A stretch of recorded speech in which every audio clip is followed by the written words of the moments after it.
Welcome to the History of English podcast, a podcast about the history of the English language.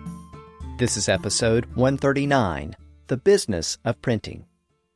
In this episode, we're going to look at the introduction of the printing press to England and the first books to be printed and mass-produced in the English language. The person who made that happen was a merchant and businessman named William Caxton. He was part of the growing merchant class in England, and his activities reflect the intersection of language and money in the late Middle Ages. In order to understand the ultimate impact of his press on the English language, we have to remember that he was a merchant, not a linguist. His printing decisions were designed to increase sales, not to reform or standardize the language. Those motivations left English with a mixed legacy. In some ways, it encouraged standardization, but in other ways, it had the opposite effect. So this time, we'll explore the business of printing in the late Middle Ages. But before we begin, let me remind you that the website for the podcast is historyofenglishpodcast.com, and you can sign up to support the podcast and get bonus episodes and transcripts at patreon.com/historyoфenglish. Now, last time, we looked at the collection of letters written by the Caxton family of Eastern England. They reflected the fact that England was an increasingly literate society in the late Middle Ages. Though literacy rates were much lower than today, there were still more and more commoners who could read and write, and most of those people only spoke English. So there was an increasing demand for relatively cheap books composed in English. The problem is that books in England were still written by hand, and most of them were written on expensive parchment or vellum, so they tended to be expensive luxuries, and many of them were still composed in Latin or French. We know from the Caxton letters that the Caxtons loved to collect books. John Caxton's son, also named John, owned several books, including books by Geoffrey Chaucer and the English poet John Lydgate. But again, the Caxtons were a wealthy family, and those books were probably expensive handwritten versions. The average commoner had very few, if any, books to call their own. Of course, there was now a technology available to satisfy that demand for affordable books: the printing press. It could generate hundreds and even thousands of copies of the same book, and it could print those books on paper. That made books available and affordable to anyone who wanted one. But that new technology was still confined to the continent. At the current point in our overall story, in the 1460s, there was still no printing press in England. Even if printed books were imported from the continent, they weren't written in English. So the demand for cheap English books remained unsatisfied. Now, wherever there's a strong demand for something, someone usually comes along to take advantage of the business opportunity. But the printing press was such a new invention that no one in England understood how it worked. So it wasn't like someone could just make their own copy of a press. Ultimately, someone needed to go to the continent and figure out how to use the new technology and then bring it back to England. That person was likely to be an enterprising businessman, and England had such a businessman. His name was William Caxton. Now, very little is known about Caxton's early life, but he later wrote that he was born in Kent. As a young man, he moved to London, where he served as an apprentice to a prominent merchant. Around 1450, he moved across the Channel to Bruges in the region of Flanders. As we saw in earlier episodes, England had a very close trading relationship with Flanders, because Flanders was a major producer of cloth and textiles. English wool was exported to Flanders, where it was turned into cloth. And then that cloth was imported back into England. Now, Caxton had apparently been involved in that cloth trade, and he relocated to Flanders to take advantage of the business opportunities there. So Caxton's interest in Europe had nothing to do with the printing press. It had to do with the cloth and textile trade. And it was a good time to be involved in the cloth business because England now had a king who was a strong ally of the merchant class. As we saw last time, Edward of York became king in 1461 when he defeated the Lancastrian king Henry VI at the Battle of Towton. Henry and his wife Margaret and their young son fled to Scotland. And when Edward assumed the throne, he became Edward IV, the first Yorkist king of England. Now, Edward proved to be a strong ally of the English merchants doing business in Flanders. A few months after becoming king, he granted a charter to those merchants, who became known as the merchant adventurers. Adventurer may seem like an odd name, but I should note that the word venture, as in a business venture, is ultimately a shortened version of the word adventure. Venture is first recorded around this time in the mid-1400s. So adventure was still the more common term, but both words involved some form of risk. For the merchant adventurers, it was a business risk. The charter they received from the new king was intended to better organize the merchants in the region. It was designed to minimize disputes between them and to increase their power relative to the other merchants in the region. The charter directed the merchants to designate a governor who would oversee and manage the merchant activity in the Low Countries. The governor would adopt rules and settle disputes between the merchants. He would also serve as a liaison between the English government and the Flemish authorities. A short time later, those merchants designated a new governor, and that governor was William Caxton. All of this points to the fact that the cloth trade continued to provide a very important link between England and Flanders. But the relationship between the two regions was complicated. Flanders was not an independent region. It was actually under the control of the Dukes of Burgundy. Burgundy is a region in the eastern part of modern-day France, but it was a largely independent duchy at the time. In fact, the Dukes of Burgundy were rivals of the French kings.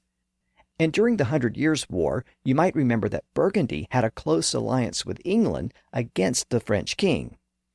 But when Burgundy walked away from that alliance, it sealed England's fate, and it contributed to England's eventual defeat. So at this point in the 1460s, there was a fierce debate raging in England. The new king, Edward, favored a renewal of the alliance with Burgundy. Since the Dukes of Burgundy effectively ruled Flanders, it would foster the trading relationship with Flanders.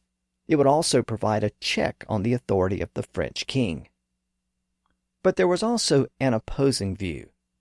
Some officials preferred that England extend an olive branch to France and try to form a closer relationship with its traditional rival. That would help to ensure peace and stability, which would be good for trade and economic growth throughout the entire region, even though it might strain the relationship with Burgundy and Flanders.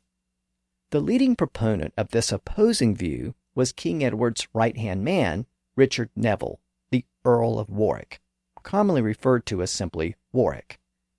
I mentioned last time that he was the head of the Neville family, a prominent family in northern England. Now, the main areas of support for the House of York were in the south and west of England, so Warwick's support gave the Yorkists a crucial foothold in the north. And his support was so important that he eventually acquired the nickname the Kingmaker.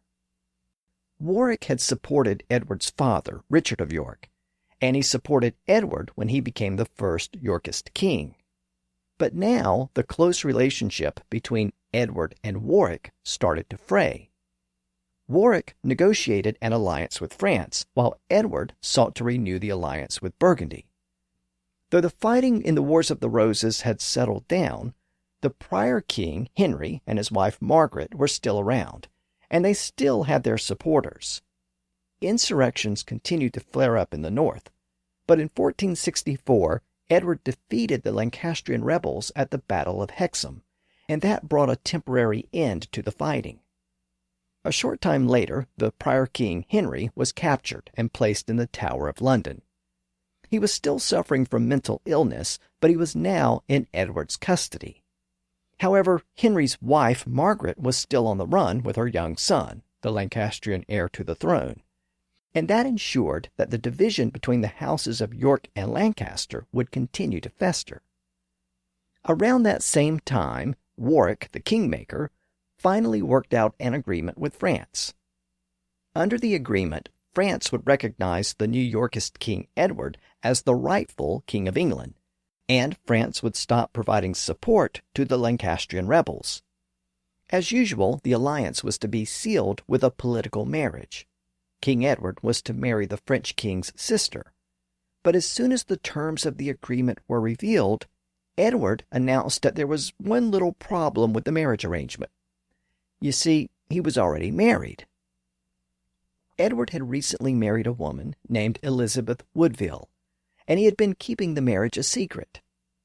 Elizabeth was a beautiful young woman who was part of Edward's court. He had fallen in love with her, but she didn't come from a prominent family. And in fact, she had been married before and had children from her prior marriage. So all of that was very controversial.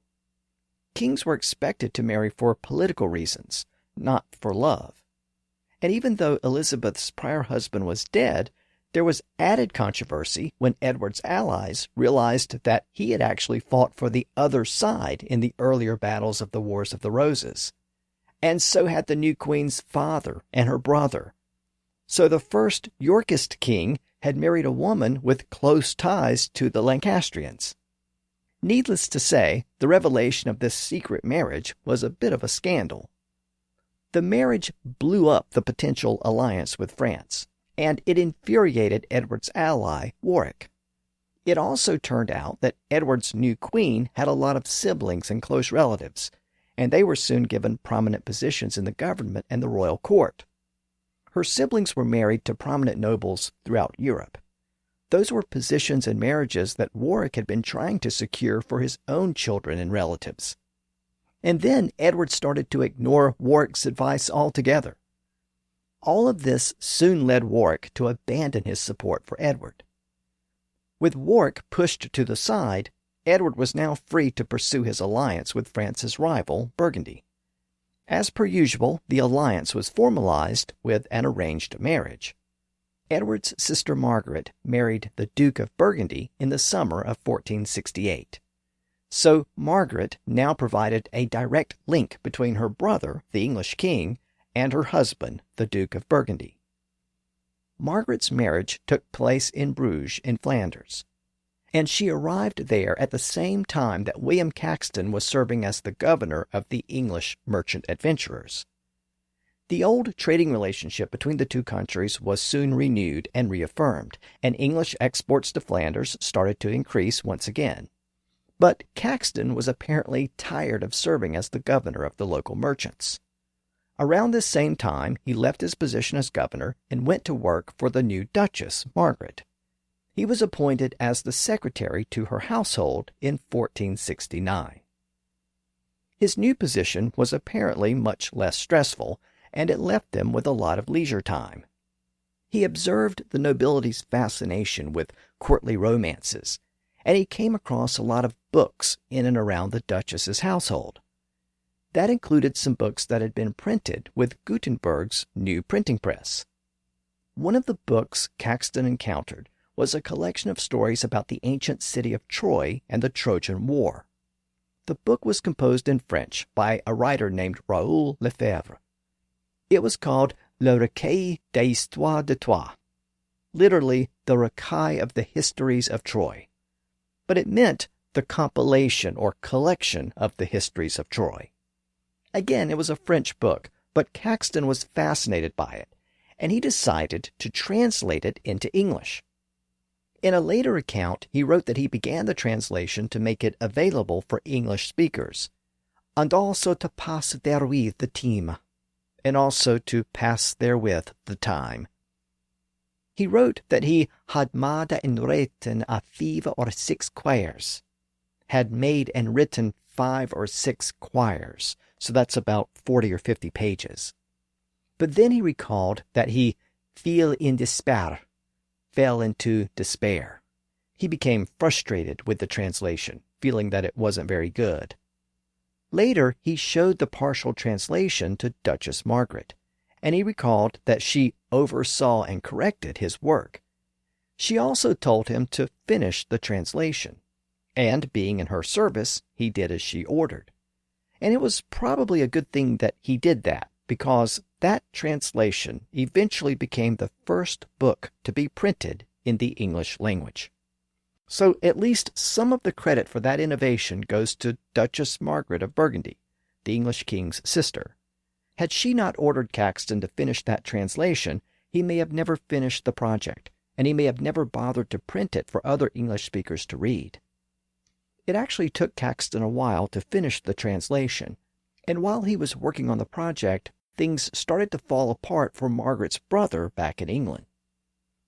King Edward had pursued and formalized his alliance with Burgundy and the Low Countries, and he had given his in-laws prominent positions in the English government. And in the process, he had completely alienated and sidelined his old ally, Warwick.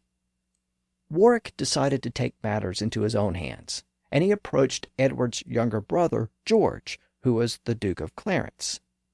Warwick's plan was to replace Edward with George, and George even married Warwick's daughter to seal their new partnership. The two soon started an uprising in the Midlands, so this was actually an internal York versus York battle.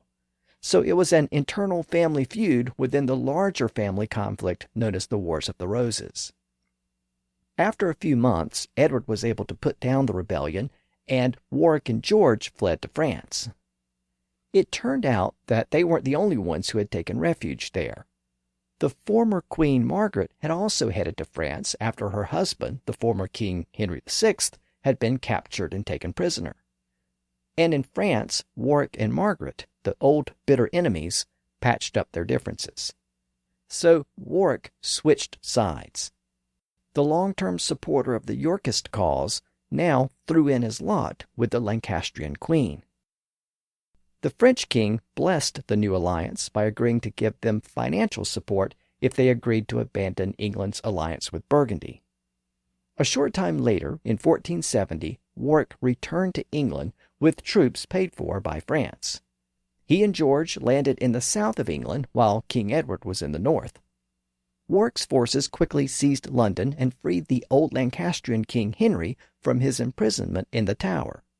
They declared Henry to be the rightful king, and he was briefly restored to the throne, even though his mental illness prevented him from making any decisions on his own behalf.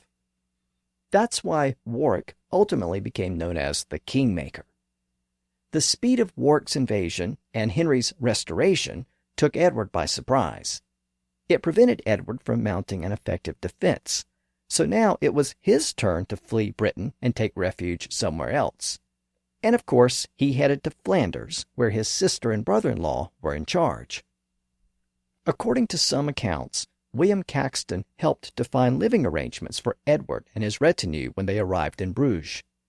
But Edward wasn't looking for a permanent residence there. He only remained in Flanders for a few months while making arrangements for his return to England. In March of 1471, Edward headed back and landed in the north of England. Warwick had never had strong support among the nobles, and now his allies started to abandon him. Meanwhile, Edward's close ties to the merchant community in London helped him to re-secure the capital city.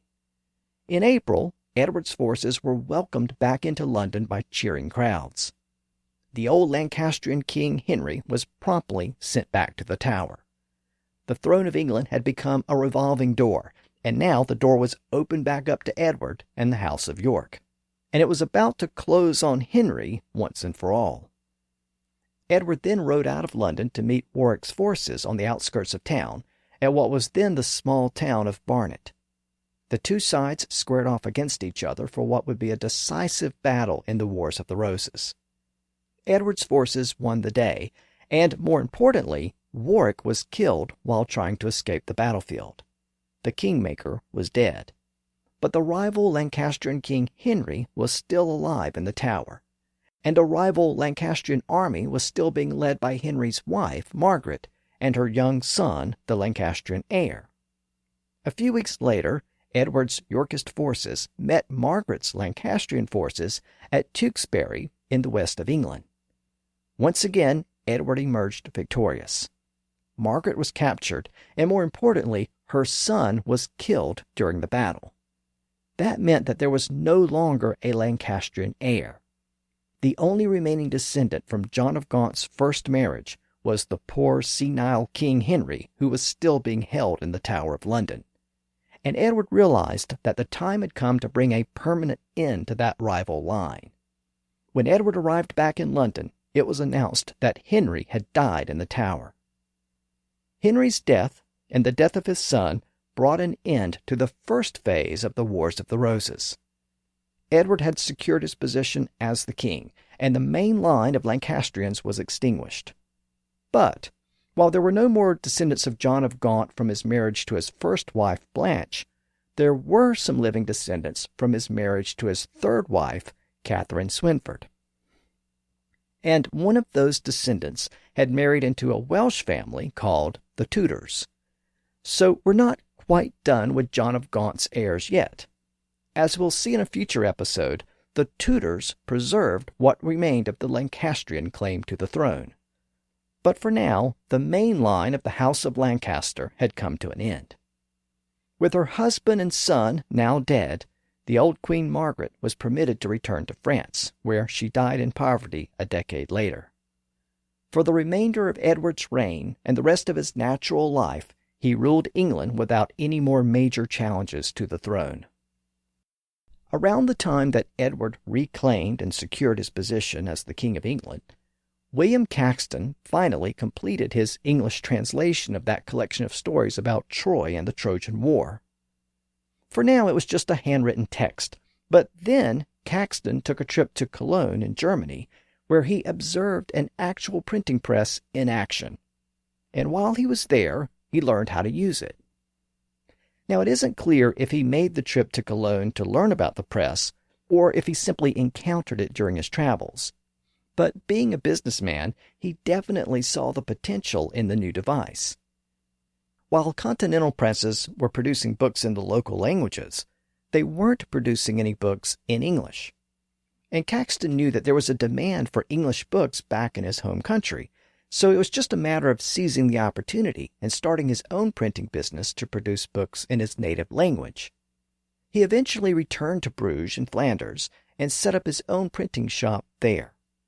He had his personal translation of that French book about the Trojan War, so that was the obvious choice for the first book to be printed in his shop. And in 1475, the Recueil of the Histories of Troy became the first book to be printed in the English language by means of a mechanical device. And interestingly, it wasn't printed in England. It was printed in Bruges in Flanders, in what is today Belgium. Caxton's translation was very straightforward. His primary contribution to the English language was as a printer, not a writer. He was a businessman, and he wanted his books to appeal to the widest possible audience. So he chose to use a form of English that most people would understand. He wasn't really a wordsmith or a poet, and he didn't try to push the boundaries of the language. As a result, he didn't tend to use a lot of new or unusual loanwords. However, there are a few words which are recorded for the first time in English in this particular book. For example, we find the first known use of the word happiness in the English language. He also used the word terribility in the book. It was the noun form of terrible. That word was common in the language for a while, but it later died out. Caxton's first book also provides the first recorded use of another word which is relevant to the overall theme of this episode. It was the word industry, a word borrowed from French. The word industry originally referred to a unique skill or ability. We still have that sense when we say that someone is very industrious. It was the use of that type of unique skill or ability to make money that produced the modern sense of the word industry as a commercial activity or enterprise. So it's probably appropriate that Caxton's first printed book introduced the word industry and ultimately gave birth to a new publishing industry in England. After that initial book containing stories about Troy and the Trojan War, Caxton produced a few other English books in Bruges, including a book about the game of chess, and they all proved to be very popular. They were sold to English speakers in Flanders, and they were also exported across the Channel to readers in England. Caxton's book about chess was called game and play of the chess. And it's even mentioned in the Paston letters, which continue to be written by later generations of the Paston family. Last time I talked about John Paston's struggles to retain the family's properties. Well, one of the letters from this period mentions that his son had a copy of Caxton's book about chess. So that confirms that some of these new publications were being exported across the Channel to England. Given the popularity of those initial publications, it soon became obvious to Caxton what he needed to do. He needed to move back home to England and set up his press there. In 1476, he leased a shop near Westminster Abbey, and he set up the first printing press in England. Now, you might assume that this was the same process that any modern business person would use. Find a good location, sign a lease, and open your business. But it wasn't that simple. This was still an era when trade guilds and craft guilds had a lot of power. The Guild of Stationers in London was the guild that included scribes who still wrote out books by hand, and they were not at all happy at the prospect of having to compete with a machine. The printing press was an early example of people losing their jobs to automation. So, in order to open up his printing shop, Caxton needed the support of local leaders to overcome that opposition. And it's generally believed that Caxton had the support of the king himself. Evidence of that support is shown by an accounting entry from a couple of years after Caxton opened his shop. The entry shows that King Edward granted Caxton the sum of £20 for, quote, certain causes and matters performed, end quote. Caxton even dedicated some of his publications to the king, as well as the king's son and brother Richard.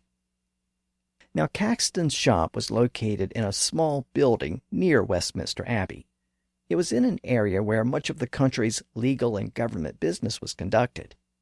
He converted the building into a print shop and a bookshop, so he not only printed books, he also sold them.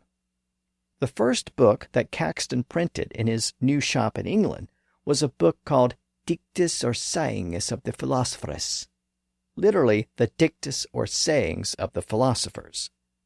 It was an English translation of a French book, and it was published in 1477, making it the first known book to be printed on English soil. From that point on, the press pumped out one book after another. A few months later, Caxton published a copy of Chaucer's Canterbury Tales, and about a dozen copies of that version of the Canterbury Tales still exist. One sold in the late 1990s for $7.5 million, making it arguably the most expensive fiction book to have ever been sold. Now, there have been some nonfiction books and some political and religious manuscripts that have sold for more, but in terms of fiction, that's pretty much the premium. Caxton then published a French-English dictionary or translation guide, and he also produced a translation of Aesop's fables, several popular romances, a history of England, and a type of encyclopedia called the Mirror of the World. In the 1480s, he acquired an English manuscript which synthesized many of the popular tales that were part of the King Arthur legend. It relied heavily on the versions that had been composed in France. Caxton identified the author as Sir Thomas Malory. Malory called the compilation The Whole Book of King Arthur and His Noble Knights of the Round Table, but Caxton gave the work a new, shorter title. He called it La Mort d'Arthur, The Death of Arthur. This particular book is considered to be the first modern version of the Arthurian legend, and it's really the primary source for the modern stories. It includes all of the popular characters and stories: the Knights of the Round Table, the Search for the Holy Grail, Lancelot and Guinevere, Merlin, the Sword in the Stone, the Lady of the Lake, Camelot, the Round Table, and so on. Many scholars consider it to be the most important work of English literature between the time of Chaucer and the time of Shakespeare. Interestingly, very little is known about the author, Sir Thomas Malory. Caxton's manuscript gave his name, but that was about it. And for many centuries, Caxton's publication was the only known version of the manuscript. But then, in 1934, a librarian at Winchester College named Walter Oakeshott discovered an old manuscript in a safe at the college. It turned out to be a handwritten version of Mallory's book. Further inspection revealed that it predated Caxton's version. And in fact, based on some slight ink smudges on the manuscript, it was revealed that the smudges actually matched the typeface used by Caxton's press. So this was apparently the actual manuscript that Caxton used when he prepared his version of the book. When some of the printed pages were pulled off the press with wet ink, they were apparently laid down on the handwritten manuscript, creating the smudges. This slightly older handwritten manuscript is known today as the Winchester manuscript. Though it's similar to Caxton's printed version, there are some significant differences. Caxton reworked the manuscript, deleting some sections and adding some new parts. And this older manuscript describes the author, Sir Thomas Malory, as a Knecht Prisoner, a night prisoner. And that little bit of information helped scholars to determine who the author really was. There's one Sir Thomas Malory in the historical records who spent time in prison. In fact, he spent a lot of time in prison. He was a bit of a rogue and lived a life of crime. He spent much of his adult life in and out of jail. He fought with Warwick the Kingmaker, and when Warwick turned on King Edward, Malory got caught up in the insurrection and the subsequent retribution. At some point, he was captured and thrown into prison. And over the ensuing years, he apparently passed the time by composing La Morte d'Arthur. So all of those popular books and movies about King Arthur owe much of their existence to a disgraced knight who got caught up in the Wars of the Roses and spent several years in prison. And they also owe their existence to a printer who was looking for some interesting material that might help him make a quick buck. Caxton didn't show much interest in the ancient classics. He was far more interested in material that he could sell to the average Englishman and Englishwoman. And Arthurian stories were popular in the late 1400s, just as they are today. From Caxton's first publications in the mid-1470s until his death in 1491, he published around 100 different books and manuscripts. And of course, the press pumped out many copies of each book, thereby producing literally thousands of books over the course of that decade and a half. A few of those books were published in Latin or French, but the majority, about 2/3 of them, were published in English. Those were books that had either been composed in English or were translated into English from other languages. For the books that had to be translated into English, Caxton made many of the translations himself. Now, the idea of printing books in English seems like a relatively simple and straightforward process, because written English is standardized today. We have fixed spellings and fixed word forms and a fixed grammar. So if someone sends you an email in standard English today, you can't really tell where they're from or what accent they have based on the language in the message, because it's a generic written form of English. But that wasn't the case in Caxton's time. He lived in a time before the language had become standardized, when people still spoke very different dialects and wrote phonetically. So when people thought about English, they didn't necessarily think of it as a single form of speech. It was a bunch of closely related dialects. But Caxton wanted to publish books that could be purchased and read throughout the country. So that posed a bit of a problem. The dilemma was made even worse by the changing pronunciations of the great vowel shift, which were also underway by that point. Caxton mentioned this problem in several of the prologues he composed over the years, but the most famous example comes from a book he published late in his life. It was an English version of the great classical work The Aeneid by Virgil. Caxton's version was called Aeneidus. Caxton's prologue to that book is one of the most well-known passages of the late Middle English period, because in it he outlined the challenge of printing a book in English during that period. This is the passage where he gave the famous example of what word he should use for eggs. I told that part of the story in an earlier episode when I first looked at Middle English dialects, and I gave this example to illustrate how different the dialects were during the Middle English period. But now I want to read you an extended version of the passage, because it's very revealing. You really get an insight into the challenges that Caxton faced as a businessman trying to reach the widest possible audience. Again, this passage is quite long, so I'll break it up into several parts, and as always, I'll give you a modern version first, and then the original version. I should also note that, like in the last episode, I'm going to change some of the vowel sounds to reflect the early stages of the Great Vowel Shift. So the Middle English passages may sound a little different from the passages I read in earlier episodes. So here's the passage. After various diverse works had been made, translated, and achieved, and having no work in hand, I was sitting in my study, where lay many diverse pamphlets and books. And it happened that to my hand came a little book in French, which had lately been translated out of Latin by some noble clerk or scholar in France, which book is named Enidus, made in Latin by that noble poet and great clerk, Virgil.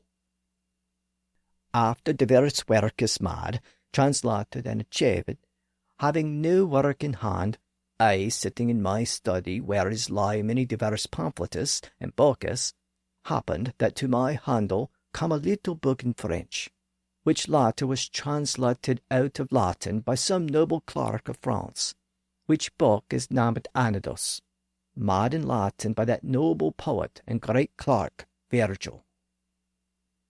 And when I had made myself familiar with this said book, I deliberated and concluded to translate it into English, and forthwith took a pen and ink and wrote a leaf or two, which I then oversaw again to correct it. And when I saw the fair and strange terms therein, I doubted that it would please some gentlemen who lately have blamed me, saying that in some of my translations I have used over-curious or erudite terms which could not be understood by common people, and desired me to use old and homely or more familiar terms in my translations. And one I had advised me in this said book, I deliberated and concluded to translate it into English, and forthwith took a pen and ink, and wrote a lay for twain, which I oversaw again to correct it. And when I saw the fair and strange terms therein, I doubted that it should not please some gentlemen, which lot blamed me, saying that in my translations I had over-curious terms, which could not be understood of common people, and desired me to use old and homely terms in my translations. And wanting to satisfy every person, and to do so, I took an old book and read therein, and certainly the English was so rude and broad and unrefined that I could not well understand it. And also my Lord Abbot of Westminster did show to me late certain evidences or documents written in an older English, in order to reduce it into our English now used, and certainly it was written in such way that it was more like Dutch than English. I could not reduce it or translate it so as to be understood. And fain would I satisfy every man, and so to do took an old book and read therein, and certainly the English was so rude and broad that I could not well understand it. And also my Lord Abbot of Westminster did show to me that certain evidences, written in Old English, for to reduce it into our English now used. And certainly it was written in such ways that it was more like to Dutch than English. I could not reduce it nor bring it to be understanding. And certainly our language now used varies far from that which was used and spoken when I was born, and the common English that is spoken in one shire varies from another. So much so that in my own days it happened that merchants were in a ship in the Thames on their way over the sea to Zeeland, a region in the Netherlands, and for lack of wind they tarried at Foreland in Kent, and went on shore to refresh themselves. And one of them, named Sheffield, a mercer, came into a house and asked for food, and especially he asked for eggs. And the good wife answered that she could not speak French. And the merchant was angry, for he could not speak French either, but he wanted eggs, and she did not understand him. And then at last another merchant said he would have earin, and then the good wife said she understood him well. Lo, what should a man in these days now write, eggs or earin? And certainly your language now used varieth there from that which was used and spoken when I was born, and that common English that is spoken in one shire varieth from another, insomuch that in my days happened that certain merchants were in a ship in Thames for to have sailed over the sea to Zealand, and for lack of wind they tarried at Foreland, and went to land for to refresh them. And one of them, named Sheffield, a mercer, come into a house and asked for a mate, and specially he asked after eggs. And the good wife answered that she could not speak no French. And the merchant was angry, for he also could speak no French, but would have had eggs. And she understood him not. And then at last another said that he would have earing. Then the good wife said that she understood him well. Lo, what should a man in these days now read, eggs or earing? Certainly, it's hard to please every person by reason of diversity and change in the language. For in these days, every person that is of any reputation in this country will utter their communications in such manner and with such terms that few people will understand them.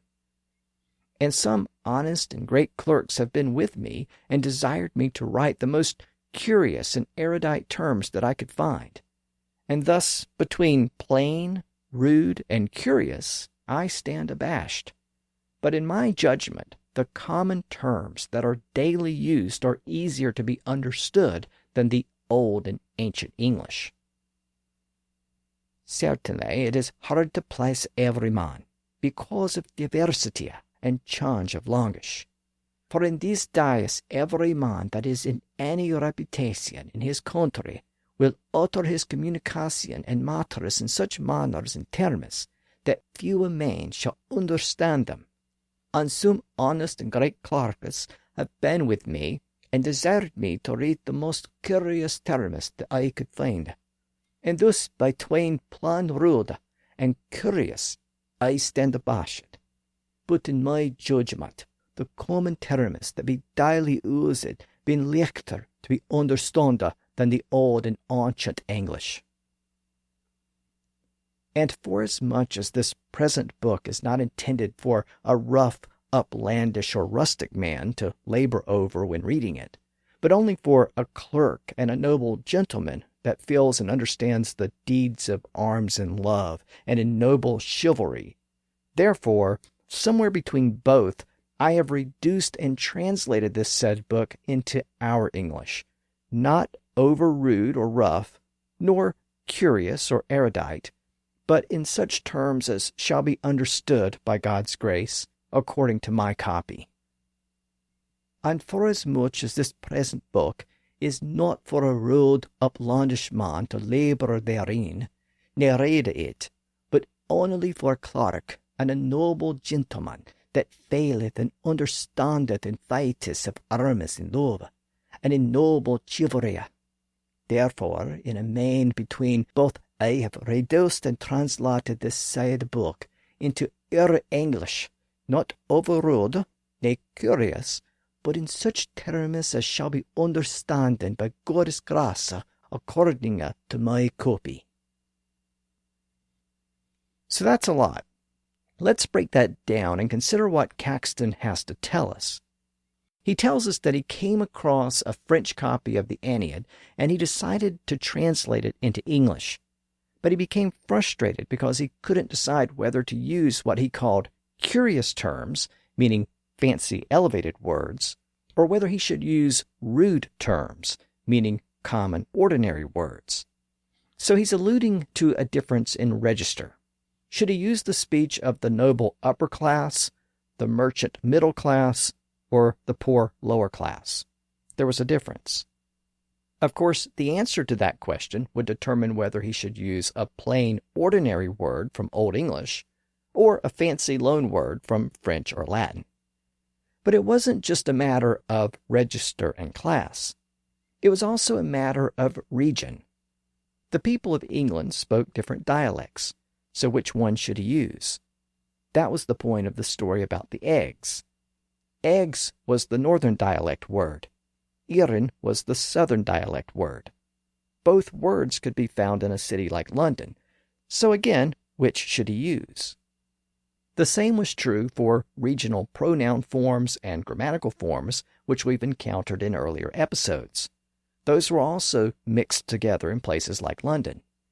If he chose the northern forms, he might not be able to sell his books in the South, and vice versa. And then there was the whole issue of the Great Vowel Shift, which was also underway at this time. That meant that people living side by side in the same regions probably pronounced many of their words differently. So that created another whole set of problems for phonetic spellings. Caxton even alludes to the variation within London English in part of that passage. He wrote, quote, "And certainly our language now used varies far from that which was used and spoken when I was born." End quote. Now, Caxton was born only about 20 years after Geoffrey Chaucer died, yet his English was very different from Chaucer's. And part of that had to do with the differing pronunciations of vowel sounds at the time. Given the suddenness of that change, there was probably a generational divide as well, with older people preferring traditional pronunciations and younger people preferring the newer pronunciations. So all of that points to lots of divisions within the language. There were class divisions, regional divisions, dialect divisions, accent divisions, and probably even generational divisions. So how is a printer supposed to choose between those options? What was the correct business decision?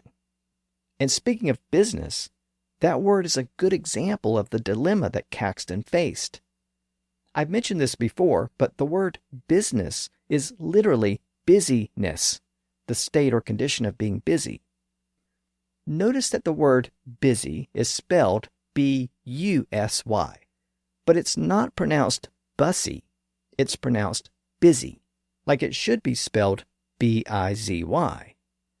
We have this result because the word is an Old English word that had a vowel sound, E, that disappeared in Middle English.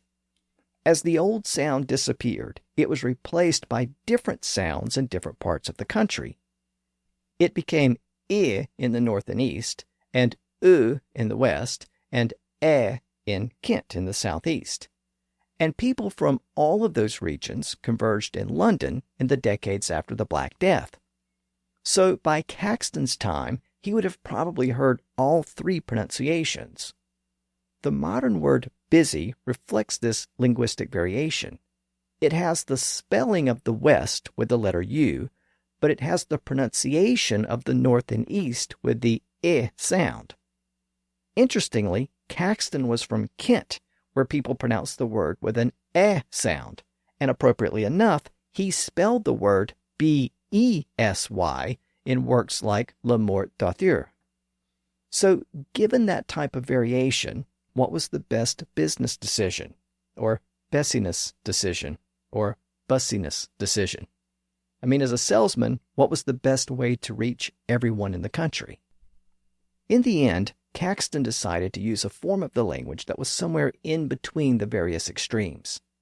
He chose the common, ordinary language of the typical clerk or scholar or educated person who might read his books. He also chose the common speech of London, which was a type of Midland speech that avoided the unique features of the far south and the far north and the far west. It was a type of speech that was somewhere between those extremes, and with some effort, it could be read and understood throughout the country. It was a simple business decision. There's also evidence that Caxton sometimes tried to edit or soften the language in order to avoid offending readers. A good example of this occurs in Caxton's version of Le Morte d'Arthur. In Mallory's original version, there's a passage where Lancelot is struck with a spear, and it's pulled out of his side.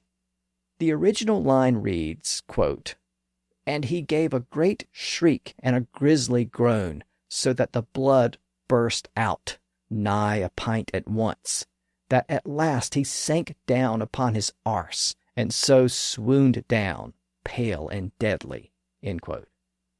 But when Caxton got to that passage, he took out the word arse and replaced it with the word buttocks. That appears to have been an intentional edit to avoid a term that might offend some readers. Again, it was apparently a business decision. Don't offend your customers. Another example of Caxton's use of common language can be seen in the term he used for an object that was very important to a printer, the word for the printed page itself. You may have noticed that in the prologue I read earlier, he used the word leaf. That was the traditional English word for a piece of parchment or paper. The word page is a French loanword, and it's actually recorded for the first time in an English document in the 1480s, around the time that Caxton set up his printing shop in England.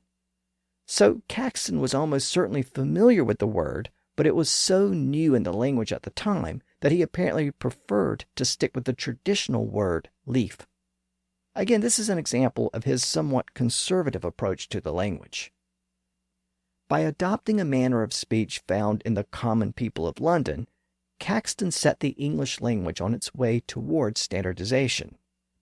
His successors in the printing industry adopted the same basic approach, and over the next couple of centuries, written English gradually became standardized. When that process was completed, the written language no longer matched any specific dialect or spoken form of English. It was no longer a purely phonetic representation of the language. While much of the progress toward standardization took place after Caxton's death, he did make some small steps in that direction during his lifetime in his publications.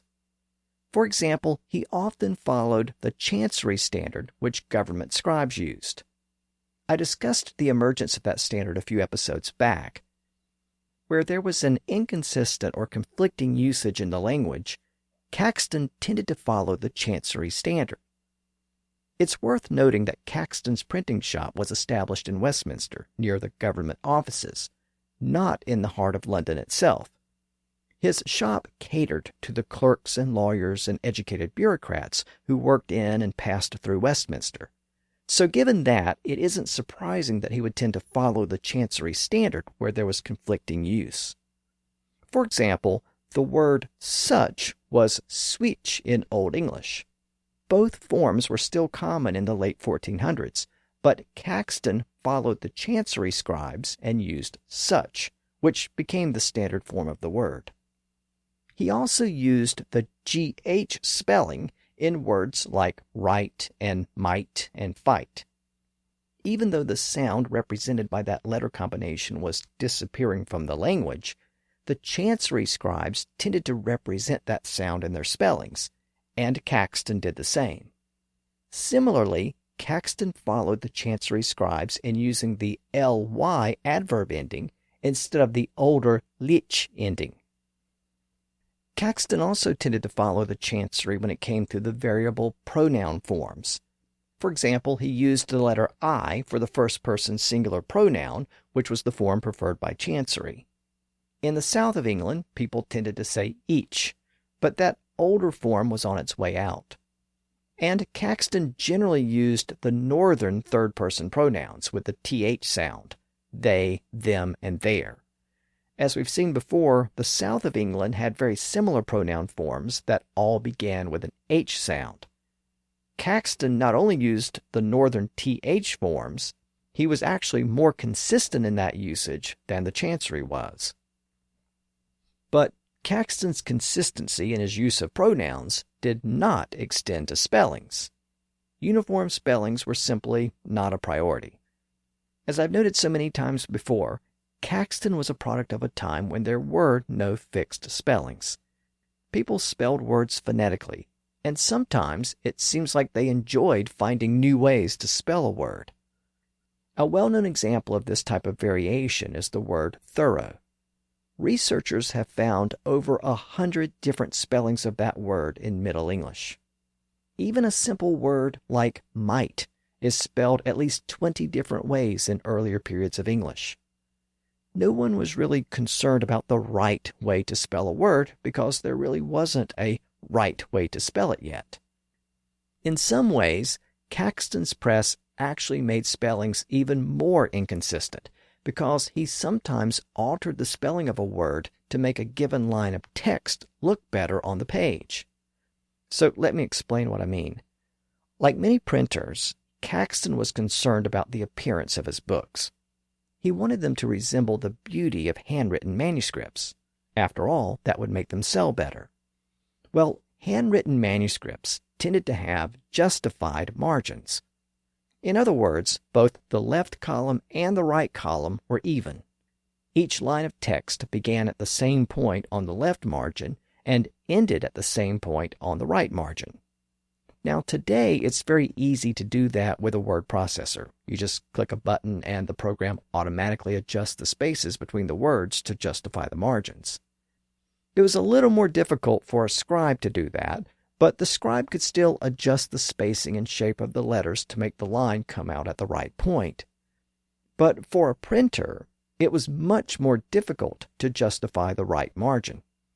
The letters had fixed shapes that couldn't be altered, and if there was too little or too much blank space between the words, the line would look odd. One way to avoid that problem was to play around with the spelling of the words. If necessary, you could add in a few letters to stretch out the line, or take out a few letters to shorten the line. Take a word like only, O-N-L-Y. You might remember from an earlier episode that it began as the word onely. Well, if Caxton needed to stretch out a given line, he could spell it according to its original etymology, O-N-E-L-Y. He could also stretch it out even further by spelling it O-N-E-L-I-E. That would extend it from 4 letters to 6 letters. Now, the silent E at the end of many words also provided a way to shorten or extend a given line of text. As we've seen before, the inflectional endings that were once so common at the end of words had disappeared over time. In early Middle English, many of them were reduced to a generic sound at the end of the word, and that sound was represented by a letter E. But by the time of Chaucer, people were starting to drop those sounds at the end of many words, so that letter E at the end became optional for many scribes. Sometimes a given word was spelled with an E at the end, and sometimes the E was dropped. Well, that provided another option for printers. If they needed to shorten a line, they would drop the E at the end of those words. And if they needed to extend the line, they would add the E's back in. So in Caxton's works, we find a word like good, sometimes spelled as G-O-O-D-E, and the word book spelled B-O-O-K-E. Caxton sometimes spelled the word pity in its modern way as P-I-T-Y, but sometimes he extended it to P-I-T-T-Y, and sometimes he even stretched it out to P-I-T-T-Y-E. The main point here is that spellings used by printers remained variable and inconsistent, and in some cases that variation was intentional and was purely aesthetic. It was simply a matter of aligning the margins. And for a bookseller, that was more important than any concern about standardized spellings. There was also another factor that shaped Caxton's spellings, and ultimately shaped the history of English spelling itself. And that factor had to do with the place where Caxton began his printing operations. When Caxton decided to start his printing business in Bruges, in Flanders, the only presses that were available for purchase were those in nearby Germany, or perhaps a few that had just been established in the Low Countries. The printing press included both the press itself as well as the type or letters that went along with it. And on the continent, they didn't use some of the unusual English letters that had been around since the Anglo-Saxon period. So there was no letter thorn or eth to represent the th sound, and there was no yogh to represent the guttural fricative sound that was disappearing in much of England. That meant that Caxton didn't have access to those letters when he printed his first books. So he followed the lead of other scribes and the chancery in using th in place of the thorn and the eth, and he used gh for the yogh. That alone made Caxton's publications look modern compared to most Middle English manuscripts. Caxton also adopted another innovation. Since he didn't have a thorn symbol, sometimes he used a letter Y instead. Remember that the thorn was used to represent the th sound. Traditionally, the thorn looked like a letter P with the loop in the middle of the stem rather than at the top of the stem. But some scribes tended to elongate that loop and stretch it upwards to the right. And when the stem was drawn in a slightly curved manner, it made the letter resemble a Y. Well, prior to Caxton, there are a few surviving examples of scribes drawing the thorn and the letter Y exactly the same way. Well, Caxton picked up on that idea, and he sometimes used the letter Y for the thorn. One situation where he tended to do that was for the word the. That was obviously a very common word, and sometimes, if Caxton wanted to shorten a given line, he would spell the word with a letter Y and then an E in the form of a superscript, so it was a little e placed above the line. That shrank the word down so it didn't take up much space at all. And that technique ultimately gave rise to the spelling Y-E for the word the. And that's where we get a phrase like ye old bookshop. But as I've noted in prior episodes, that Y-E is really just the word the. It's simply an alternate spelling, so it should be pronounced the old bookshop. And that little bit of linguistic confusion was caused by an early printing innovation to account for a missing letter.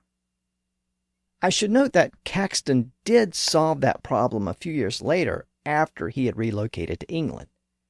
He created several new typefaces for his press, and those new typefaces did include some of those Old English letters.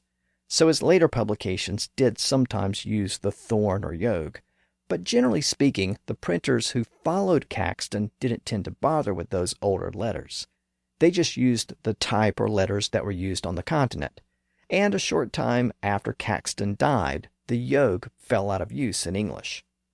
The letter thorn, or the letter Y as a substitute for the thorn, survived a bit longer because printers could use it to shorten a word and justify the margins. It survived about a century longer, but it finally disappeared from English in the early 1600s. Now, there's one other aspect of English spelling that can probably be traced back to Caxton's original printing press in Flanders. It's a specific spelling convention that Caxton's employees used, and they apparently brought it with them to England. Here's what happened. When Caxton brought the press to England in the 1470s, he didn't just bring the equipment with him. He also brought some of his employees who had worked in his printing shop in Flanders. After all, no one in England knew how to operate the thing. He needed workers who could set the type or letters in the correct way. And we actually know the name of one of those workers. He was Jan van Winken, but he's better known as Winken the Word. The reason why we know his name is because he took over the printing business when Caxton died. Winken was from Alsace in what is today eastern France, but it was mostly German-speaking at the time, so he presumably spoke a form of German as his native language. He worked in Flanders with Caxton, and he presumably also spoke, or at least understood, Dutch. And it appears that some of Caxton's other typesetters also spoke Dutch because his books sometimes contained common spellings that were used in Dutch. Caxton himself didn't oversee the printing of each page of each book, so the employees were often left to their own devices. And when an English word resembled a Dutch word, they would sometimes spell the word in the Dutch manner. So, for example, in a few places, we find the word good spelled G-O-E-D like it would have been spelled in Dutch. And the word rook, R-O-O-K, which referred to a type of bird, was spelled R-O-E-K, like in Dutch. Well, those specific spellings didn't stick in English, but there was one Dutch spelling that did, at least in some words. And that was the use of the letters GH to represent the hard G sound, G.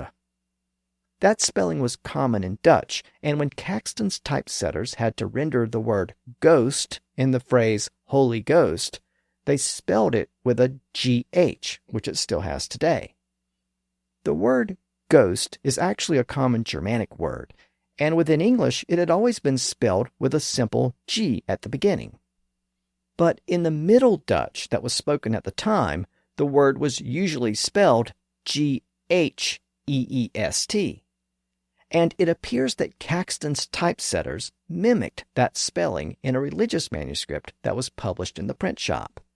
The book was known as the Royal Book, and for the first time in recorded English, the word ghost was spelled with a G-H at the front.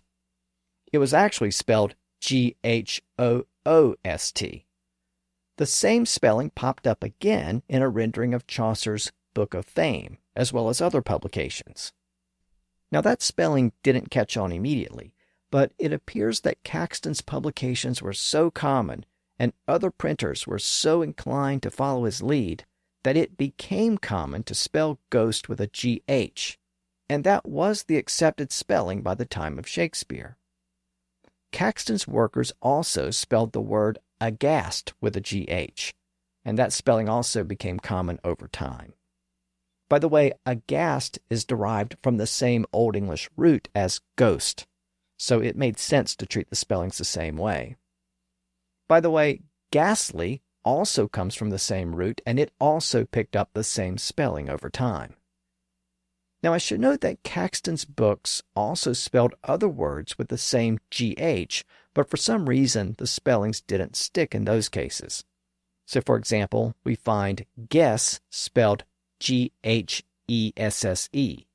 and goose was spelled G-H-O-O-S, and girl was spelled G-H-E-R-L-E. Modern linguists are still not sure why the GH spelling stuck to certain words and not others. It seems that there was something unique about the word ghost and the related words ghastly and aghast that caused printers to retain the more exotic spelling for those words. Maybe it was the spooky or supernatural nature of those words. We have additional evidence for that with the word ghoul, which was borrowed from Arabic in the late 1700s. It initially appeared with a simple G, but it also acquired a GH spelling a short time later, perhaps due to a perceived connection between the words ghoul and ghost, even though the words are not related. I should also note that the Italian language used the same GH spelling for the hard G sound, so sometimes that spelling appears in English in words borrowed from Italian. That accounts for the spelling of words like ghetto and spaghetti. Now, we don't know if Caxton's assistant, Wynkyn de Worde, is the person who's responsible for those GHs that were so common in those early printed books. But we do know that he took over the printing business when Caxton died in 1491. The business continued to grow and flourish under his supervision, and he eventually decided to move the printing business to a new location. His new shop was located in a house on a street in London called Fleet Street. Other printers soon joined him by setting up competing shops nearby, often on the same street. And that's how the British publishing industry became known as Fleet Street, in much the same way that the U.S. financial industry became known as Wall Street. England's new printing industry flourished in the years after Fleet Street became the publishing hub. Within a century and a half after Caxton's death, English printers had published over 20,000 different titles. Some were small pamphlets and some were massive books, but they all contributed to the spread of knowledge and the spread of the written language to every corner of England. Along the way, both the grammar and the spelling of written English became more and more fixed. By the end of that period, written English was somewhat divorced from spoken English. It was no longer a purely phonetic representation of the language. As we'll see, there were many reasons for that disconnect, but one of the factors was the continuing evolution of the spoken language. The great vowel shift was still taking place when those printers started to standardize spellings in the mid-1500s. That meant that spoken English was a moving target, and phonetic spellings were never going to work. If the great vowel shift had taken place a century earlier, or if the printing press had been introduced a century later, English spellings would probably make a lot more sense today. But of course, that's not what happened. So next time, we'll finally turn our attention to the topic that many of you have been waiting for, the great vowel shift. We'll explore what happened, and we'll try to figure out why it happened. And hopefully, I won't completely confuse you along the way. So until next time, thanks for listening to the History of English podcast.